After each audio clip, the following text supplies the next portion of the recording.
Hi guys, it's Rob from Royal Balls. Time for an update on my breeding for this season.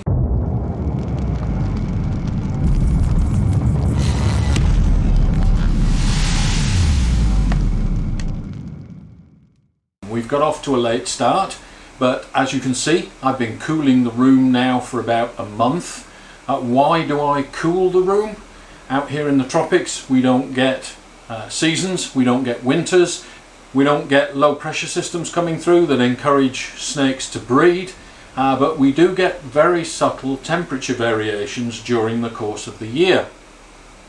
So I'm simulating that in my snake room by dropping the temperature by just a couple of degrees, using a little bit of air conditioning, not so much air conditioning that I need to worry about humidity. The humidity is still quite high in here. What this does is reset my females. Last year we had a hot dry spell in the middle of the breeding season, and a lot of my females went quite late in the year. Some of them were still building towards the end of the year, and I got some very late clutches. So I'm cooling the room now to try to get everything back in sync. Once the temperature dropped to 28 degrees, which is about 82, 83 Fahrenheit for you guys that work in Fahrenheit. Remember, I have no heat mats, I'm working completely on ambient. Once I dropped the temperature, all my females started to bed down. No bowl wrapping at this stage. At these temperatures they do not need to bowl wrap to cool. I'm still feeding on my reduced feeding regime, but I am starting to pair, and you'll see that we have had a number of locks on females that look as if they're already starting to build. But the bulk of my pairings will not start until March or April. A lot of my females laid in September, so it's still early days yet. And what I expect when I drop the air conditioning and allow the temperature to rise back up to 30 centigrade is that we'll see a lot of these females start to build quite rapidly, and we'll get ovulations in quick succession, hopefully.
Okay, I'm often asked, at what age can you start breeding your males and your females?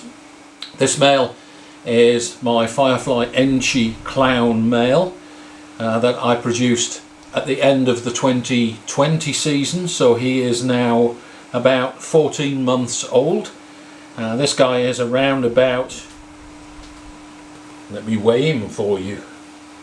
I don't want to disturb him too much because he just ate yesterday, having paired with a female this week. So let me just put him in the tub.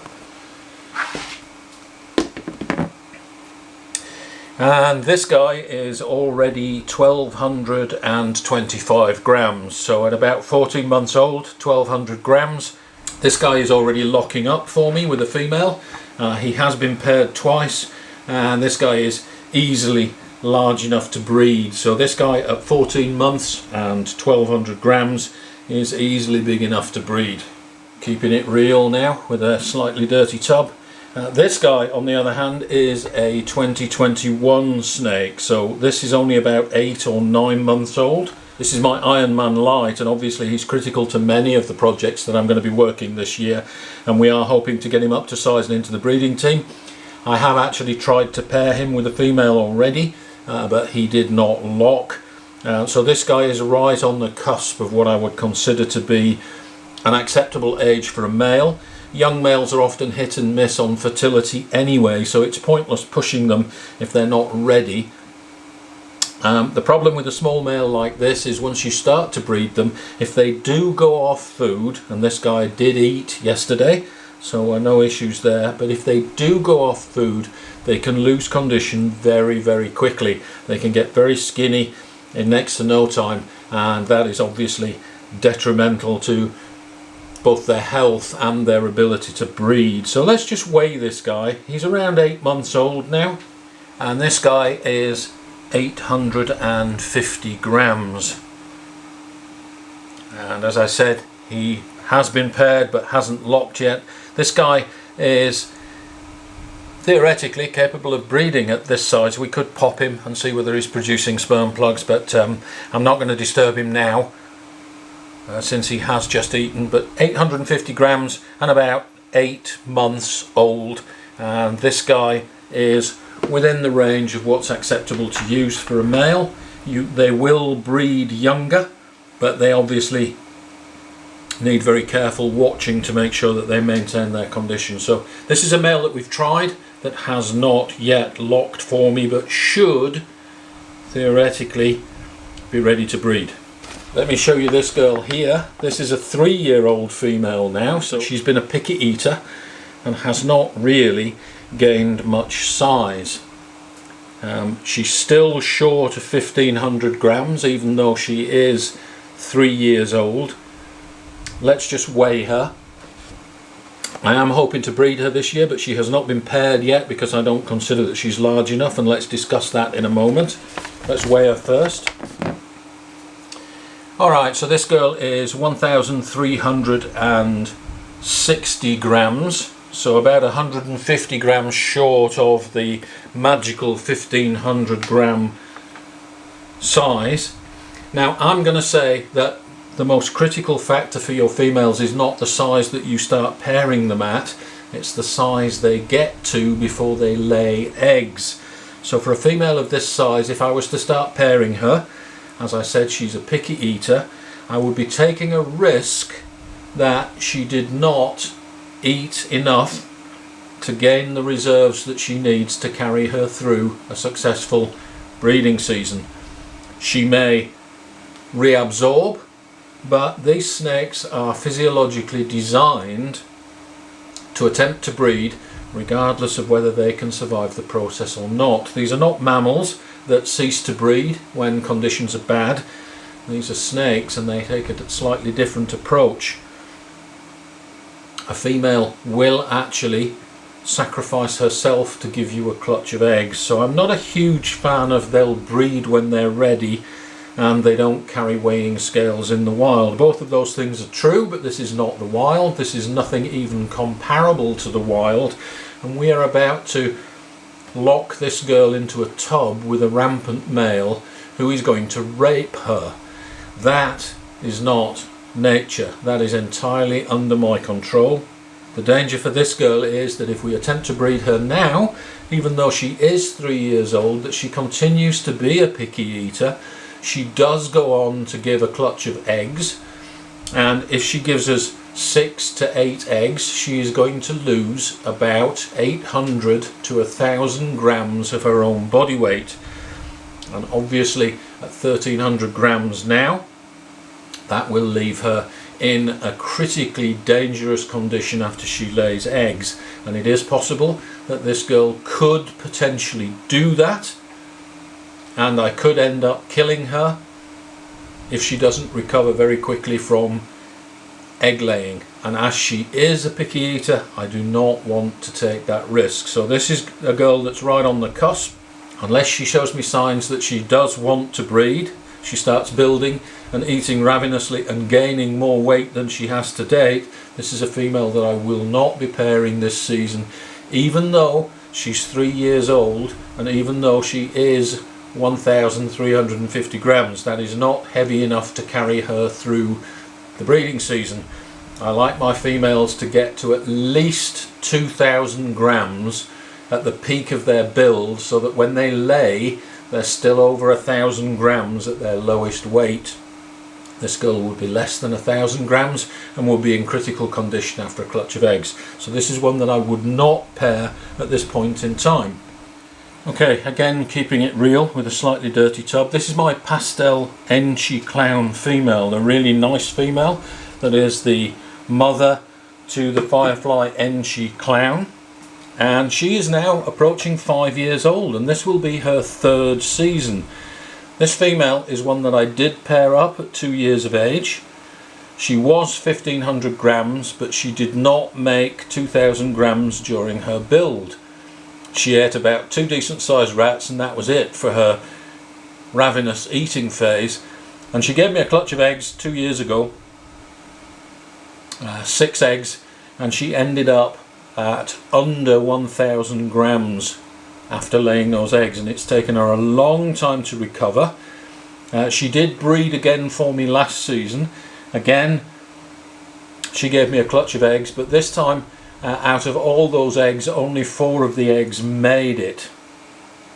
So she has definitely suffered from attempting to breed her at too early an age, and she has not yet recovered. So this season she hasn't been paired, and it depends on how she eats. She is eating ravenously at the moment and is in reasonably good condition. She looks like she's going into shed, but she's in reasonably good condition. But this is a female that I would consider resting this season. Unless she gains more weight, this is not good for this female to be pushing her at this size, even though she is 5 years old. So let's just weigh her and see what she weighs. So this female is bang on 1,500 grams, which is exactly the same weight that she started the season at 2 years ago. She has gained absolutely no weight at all in 2 years. And that is what happens when you breed small females like this. It takes them a full year to recover right back to where they were before, and they get no chance to actually gain any size. So by the looks of this female here, I think this one is one that's due a season off.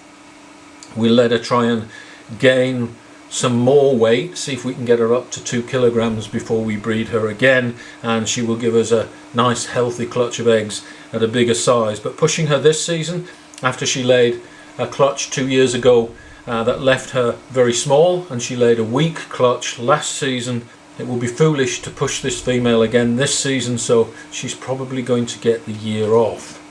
This female, on the other hand, my pastel spot nose yellow belly vanilla Hetfer clown female that gave those gorgeous yellow belly spot nose clowns this season, she did lay a clutch of eggs late last year at bang on 2 years of age. This is the youngest female that I've ever successfully bred.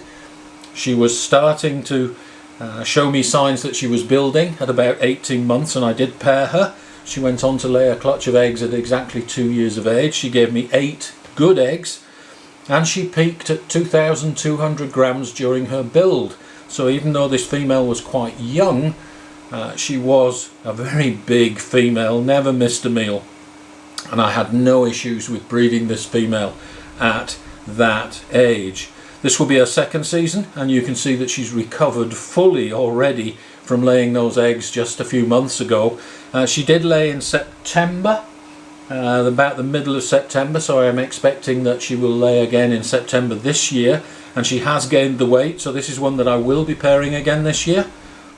So this will be her 2nd season. She will be 3 years old when she lays eggs for the 2nd time, and she's already gained back all that weight and then some. So no point weighing this female now. She looks to be at least 1,900 grams, and she's eating like a dinosaur. So no issues with breeding this female at that age. This is the youngest female that I've ever bred. At 2 years of age, even if your snake is up to size and looking good, less than 50% of my 2-year-old females that are up to size and are paired go on to lay eggs. I have 2 of her sisters who are exactly the same weight, exactly the same age obviously, and neither of those went on to lay eggs. This year they'll be 3 years old, and both of those females will breed this year, I'm pretty certain. My success rate on 3-year-old females goes up to about 75%. On 2-year-old females, very hit and miss. But this is a girl that did give a clutch of eggs. This is the youngest female I've ever bred, and I had absolutely no issues with this female at that age. She was paired at 18 months and about 1700 grams. She continued to gain weight to about 2.2 kilos during her build, and she laid a clutch of eggs at almost exactly 2 years of age. You'll see that we've had a number of interesting pairings. We've got my Firefly Enchi Clown male, that really nice male that is now over a year old, and he is breeding this year. We're also trying to breed Iron Man Light. He is going to be a very important part of my breeding plans to advance our projects for this year, and he has not actually locked yet, but is looking good. We're also doing some Orange Dream stuff, and a very important pairing that I'm starting quite early is my X-Clown to X-Clown pairing, to see whether there is anything genetic in that combination. So we're going to try for the super form of whatever is that X in that clown project. So that's a quick update. Stay tuned for further updates as the season progresses. I don't expect to see much in the way of building females until next month when I switch the air conditioning off. So thanks for watching. Don't forget to share, like and subscribe, and we'll see you next time.